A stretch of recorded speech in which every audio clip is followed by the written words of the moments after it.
Dave will be just doing the same thing again. Because remember, you're here because people got to have sex and reproduce. In other words, you're here and made it to adulthood because a man found a woman willing to accept his sperm and raise his children. And that's the purpose of life, and that's the reality and the reason as to why we're here. And there's no other reality and reason as to why we're here. So your genes are constantly seeking for a willing egg holder, right? A smiling egg cup is your pointy bit's destination. And this is, I mean, I'm just talking for the men here. We'll talk a little bit about the ladies in a sec, but so you're driven psychologically and emotionally and biologically to do that which is necessary to gain access to ovaries and to a willing mother for your offspring.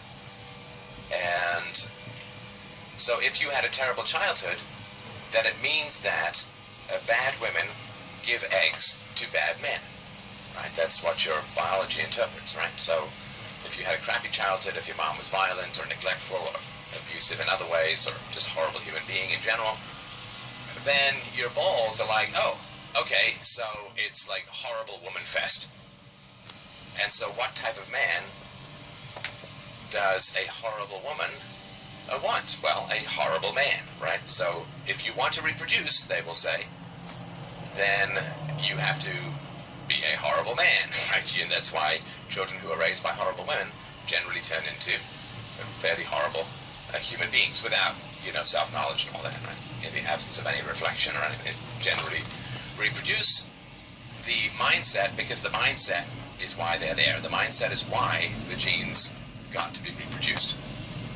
So trying to figure out, for men, trying to figure out what is the kind of woman who will give you the eggs that you need to reproduce, right?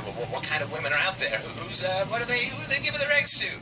That's very foundational to your sexual success as a human being. So, given all of that, it's fairly easy to understand that without intervention, you are going to grow into the type of man that your father was, right? Because your father was the guy who successfully got a woman impregnated, and that's all that your balls want to do. So that's really important to understand. That's sort of the basic foundation of the reasons for psychological reproduction of early childhood trauma.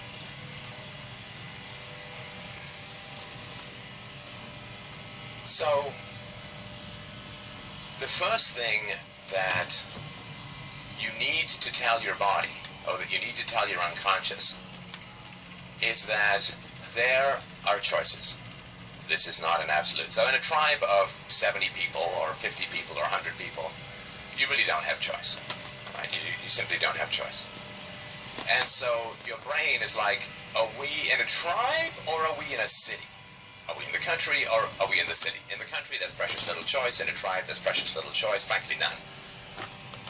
But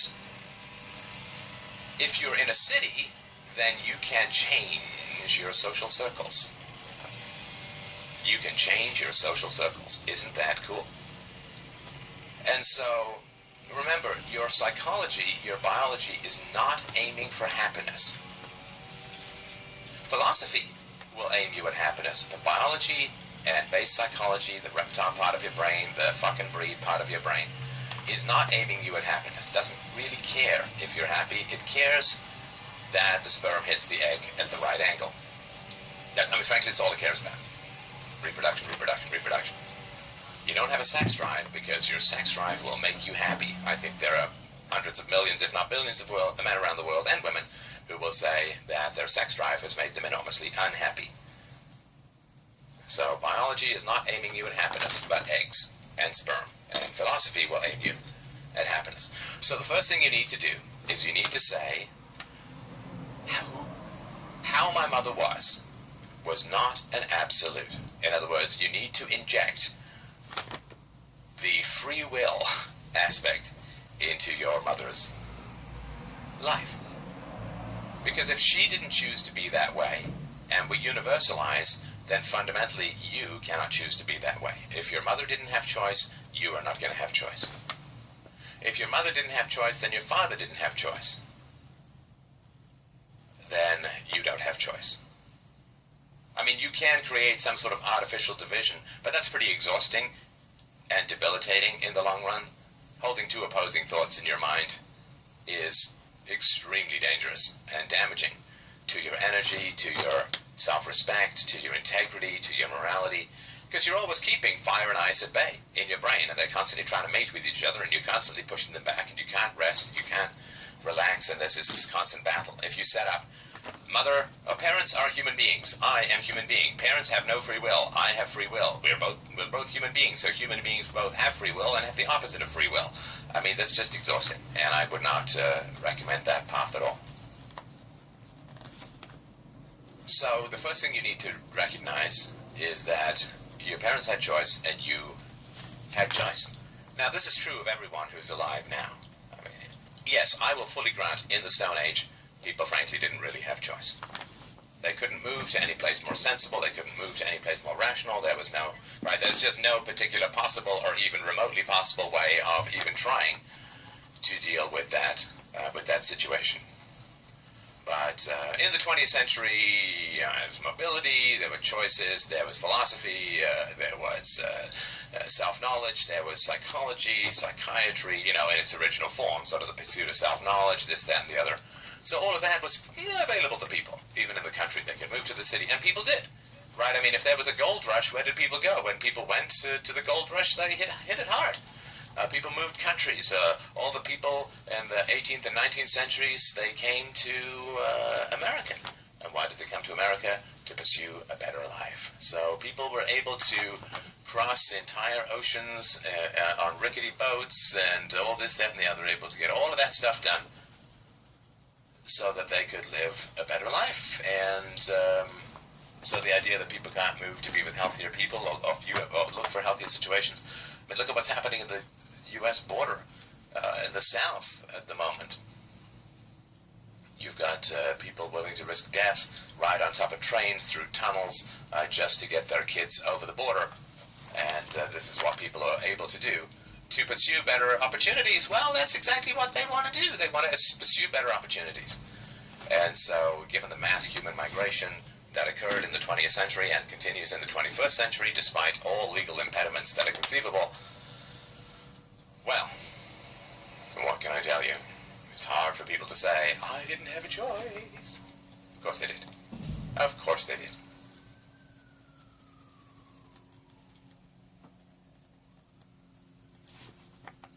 So, your parents had a choice. Your single mother had a choice. She could have been a better person. She could have pursued self-knowledge.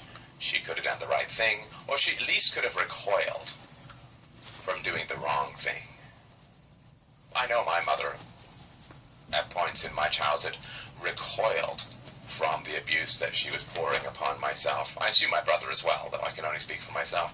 I remember the times of regret, the times of, never openly, but I could see it in her eyes that she was pretty horrified of what she was doing, and then she just slipped right back into doing the crappy thing.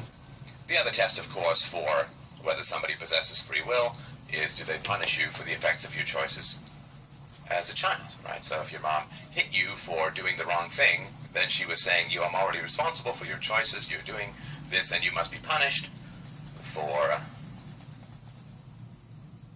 your choices. You didn't study, you get an F. You hit another kid, you get suspensions. You don't listen to the teacher, you're in the hallway without a pass. You don't ask before going to the washroom, then you get a detention or something like that. So you make choices and you're punished. All of society punishes children for their choices. You chose not to listen to mommy. It's time for a timeout. You didn't do the right thing. You hit mommy. We don't hit. You made that choice and you should be punished, right? Nobody hits a child for having an epileptic attack. At least no sane human being would consider that to be morally justified because the child has no choice about his or her epileptic attack. If you tell a 10-year-old 3 times to put on sunscreen and then they forget and get a sunburn, then you might get sort of annoyed at them. But If the child puts on sunscreen and it turns out that the sunscreen was defective, they get a sunburn, they get nothing but sympathy, right? So, these are all, with my own daughter, I mean, if she just accidentally knocks something over, it's no problem, right?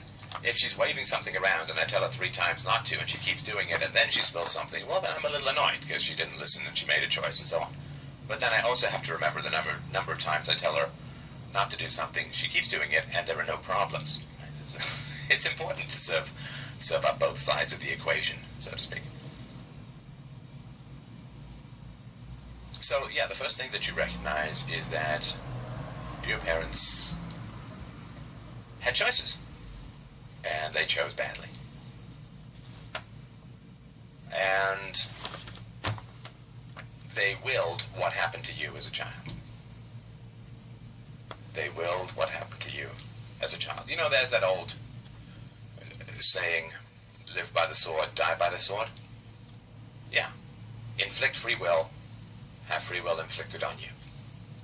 Hit a child for his choice or her choice to misbehave, then you cannot claim that you were doing the best you could with the knowledge that you had and you didn't really have a choice and you'd had a bad childhood and so on. Well, guess what? The child you're punishing is having a shitty childhood, and that doesn't seem to give you much capacity to excuse the child now, does it? So you can't claim excuses for what you did when you were 30 when you're not willing to extend those same excuses for what a child does when he's 3 goddamn years old.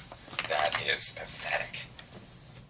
It's inevitable in a weird kind of way, but it's absolutely pathetic.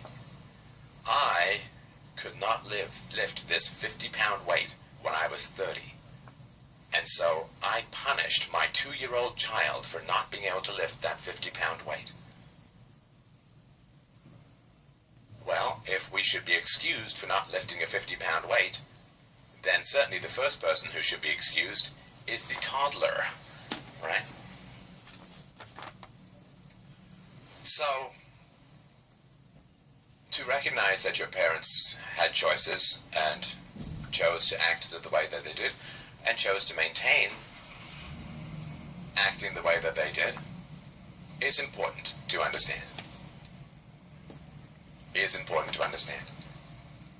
Now, of course, when you're older, if you had abusive parents, if you're older, then your parents will seem incredibly fixed in their ways. Yeah, I get that. And so you may happen to sort of try and change their minds, reach this incredible resistance, and then say, well, I guess they never really had a choice because they can't change their minds now. Well, let's say that's true. Okay, fine. If you have smoked enough cigarettes, you can't win a marathon. Right? So you don't have the choice to win the marathon after you've smoked X number of cigarettes.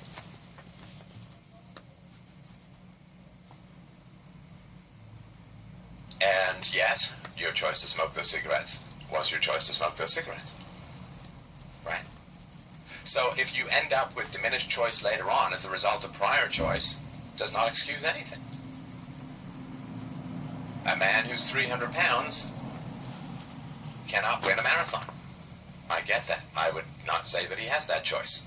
But he does not have that choice because he ate too much food and did not exercise previously, which is deep down to say that he did not pursue his self-knowledge with regards to his trauma, which is incredibly well known. I mean, there's nobody around who's had access to a television or a bookstore or a library who has no idea that self-knowledge is important. I mean, the #1 show on daytime TV for like years is Dr. Phil. And Oprah talks about it all the time, and it's a self-help section in bookstores is huge, and Deepak Chopra and Chiclet Teeth Banana Hands Tony Robbins also have these shows, and it's sold out. Anyway, so the idea that self-knowledge is important, plays a role in the past, plays a role in the future. This has been known for thousands of years, but it's certainly entered popular culture for probably 120 or 130 years. Just look at the etiology, or the etymology, I guess, of the term Freudian slip, which is not